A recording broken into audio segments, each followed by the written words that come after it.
Lecture du premier livre des martyrs d'Israël.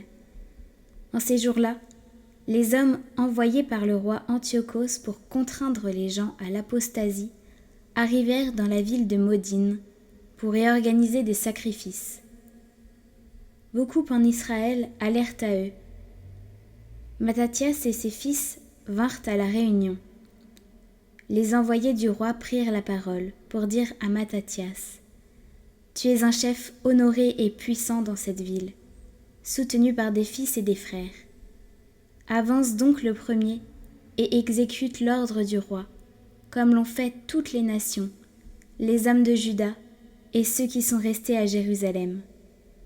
Alors, toi et tes fils, vous serez les amis du roi. Toi et tes fils, vous serez comblés d'argent, d'or et de cadeaux nombreux. » Matthias répondit d'une voix forte: « Toutes les nations qui appartiennent aux États du roi peuvent bien lui obéir, en rejetant chacune la religion de ses pères, et se conformer à ses commandements. Mais moi, mes fils et mes frères, nous suivrons l'alliance de nos pères. Que le ciel nous préserve d'abandonner la loi et ses préceptes. Nous n'obéirons pas aux ordres du roi. Nous ne dévierons pas de notre religion, ni à droite, ni à gauche. » Dès qu'il eut fini de prononcer ces paroles, un Juif s'avança en présence de tout le monde pour offrir le sacrifice, selon l'ordre du roi, sur cet autel de Modine. À cette vue, Matthias s'enflamma d'indignation et frémit jusqu'au fond de lui-même. Il laissa monter en lui une légitime colère, courut à l'homme et l'égorgea sur l'autel. Quant à l'envoyé du roi, qui voulait contraindre à offrir le sacrifice, Matthias le tua à l'instant même, et il renversa l'autel. Il s'enflamma d'ardeur pour la loi, comme jadis Pinas contre Zimri. Alors, Matthias se mit à crier d'une voix forte à travers la ville: « Ceux qui sont enflammés d'une ardeur jalouse pour la loi et qui soutiennent l'alliance, qu'ils sortent tous de la ville à ma suite. » Il s'enfuit dans la montagne avec ses fils, en abandonnant tout ce qu'ils avaient dans la ville. Alors, beaucoup de ceux qui recherchaient la justice et la loi s'en allèrent vivre au désert.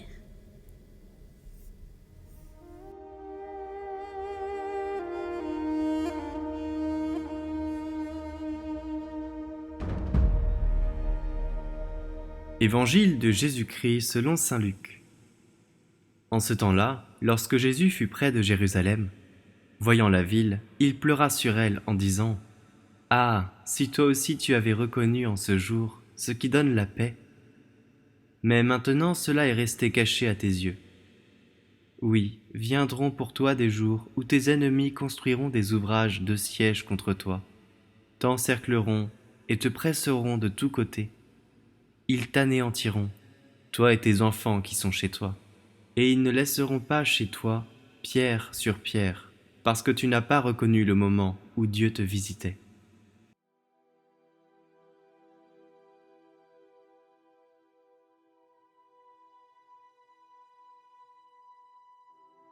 Ô Marie, enfant chérie de Dieu, que ne puis-je vous offrir et vous consacrer les premières années de ma vie, comme vous vous êtes offerte et consacrée au Seigneur dans le temple. Mais, hélas, ces premières années sont déjà bien loin de moi.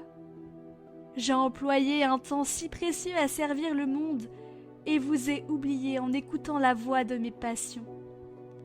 Toutefois, il vaut mieux commencer tard à vous servir que de rester toujours rebelle. Je viens donc, aujourd'hui, m'offrir tout entière à votre service et consacrer à mon Créateur, par votre entremise bénie, le peu de jours qu'il me reste encore à passer sur la terre. Je vous donne mon esprit pour qu'il s'occupe de vous sans cesse, et mon cœur pour vous aimer à jamais.